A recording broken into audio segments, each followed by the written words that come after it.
Welcome to Donuts and Alcohol. I'm your boy Tatum. I'm Gravel. We got a special guest, CRÖNR. How you doing? What's up? Good, man. How are you? I'm good. Thanks for coming in. Appreciate it. Electrify the spaces. You let me be sweet. Got you making faces. Got you saying please. Got you saying please. Give me what I need. Baby, you know that's the way it goes. We don't have to let nobody know. So how did you get the name CRÖNR? It came from the actual word crooner. I like the sound of it, and I like what the type of music that a crooner makes. I like the soft vibes, the low pitch. It's like a 50s like singer, isn't it? Yeah, I mean, like Frank Sinatra would be a crooner. R&B, Or like Luther Vandross. Yeah.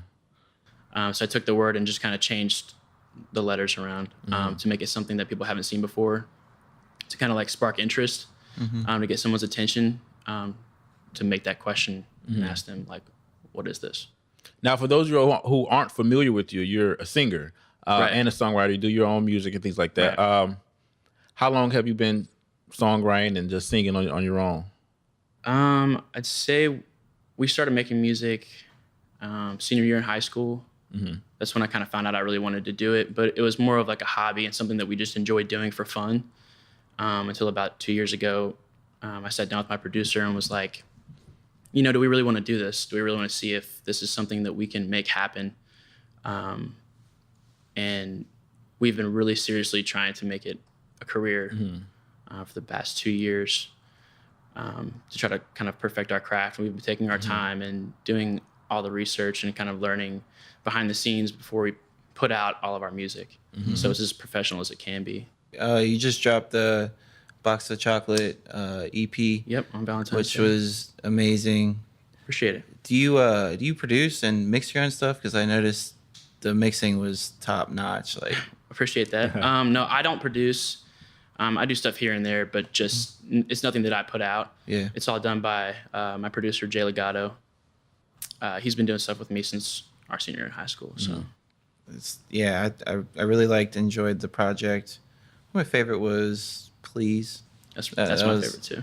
That was like a Drake verse away from like being a #1 Appreciate hit. that. Appreciate that. For sure. Do you have any? What was the creative process behind that? And explain that. Well, it was kind of, I don't want to say rushed, but it was kind of last minute. We were finishing up third shift. We dropped that back in October, and we kind of wanted to do a conceptual piece and theme it. And we were like, let's just do something for Valentine's Day because that's easy. It's R&B. It's something that people it wouldn't be a surprise. So it's like Valentine's Day, R&B. And we started on it probably in December, I want to say.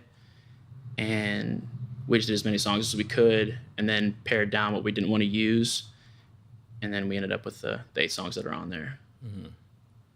Finishing it, I mean, we finished it like the week before we dropped it. So really last minute. So you said you started in high school with singing. What like led you to just want to really hit the ground rolling and be an R&B singer? I didn't start listening to hip hop and R&B until about high school. So it was new to me. I grew up on classic rock and I heard it and like immediately fell in love with the sound. And Who was like some of the first people you listened to in high school?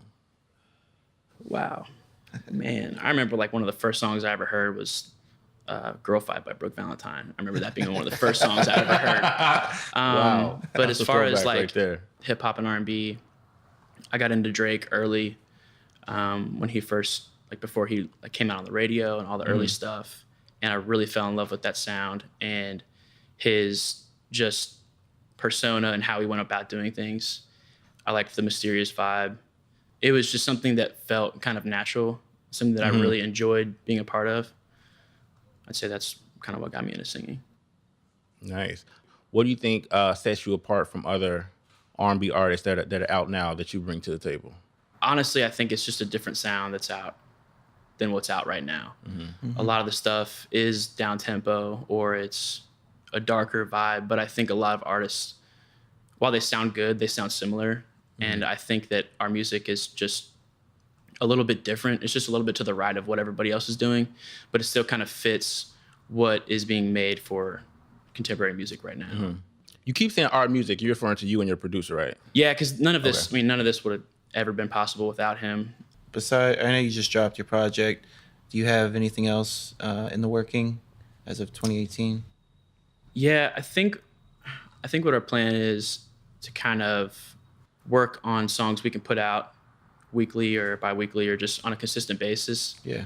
To just keep music out there, and then on the side work on an entirely separate project that we'll just take a lot of time and spend a lot of time on, obviously, but really perfect the sound that we're trying to look for. Not like a conceptual album, but from start to finish, something that is seamless and like you don't hear the transitions or, you don't realize that was just 2 or 3 songs in a row.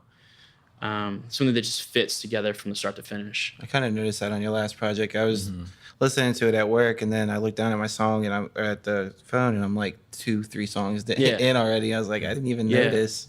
That's something that's pretty cool. That's something that I've always tried to take from other artists is their ability to make 2 songs into one or 2 songs in a row that are just an extended time that flowing with each other. you don't see that transition.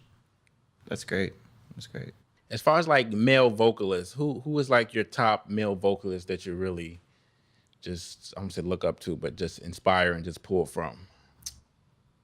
Probably The Weeknd, like early Weeknd, like before Trilogy dropped and before that was like an album. Yeah. Those were all mixtapes and I was listening to those, and the sound that he had was so different than something you would hear on the radio or like anywhere else really. It was completely opposite of what you'd think of as R&B. Yeah. It wasn't love, it wasn't happy, it wasn't like a positive sound, it was like dark. Yeah. A lot of ambiance. And it was a vibe that I really enjoyed and something that I felt I could make something like. So I definitely pull a lot of inspiration from him. So as far as like your personal life, you just did the Valentine's Day album. Pretty sure you got like a lot of comments. People want to know if you're single or not, if they can like any swooties out there. Any swooties, if they can slide in your DMs or anything like that. I didn't get many actually.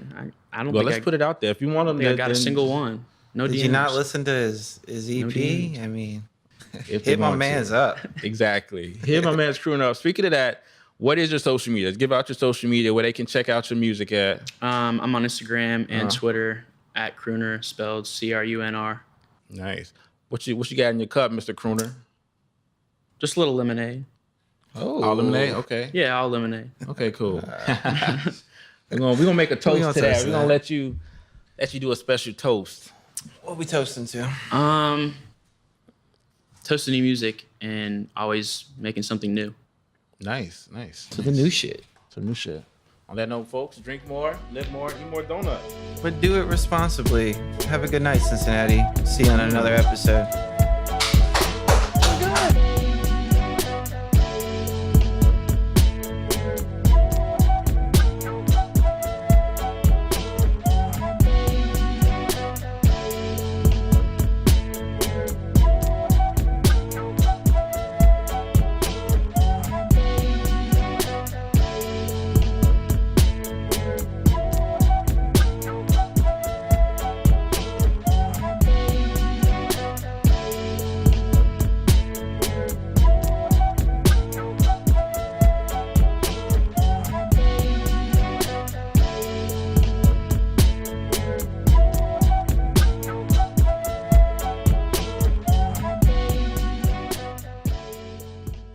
somebody needs to send us a check.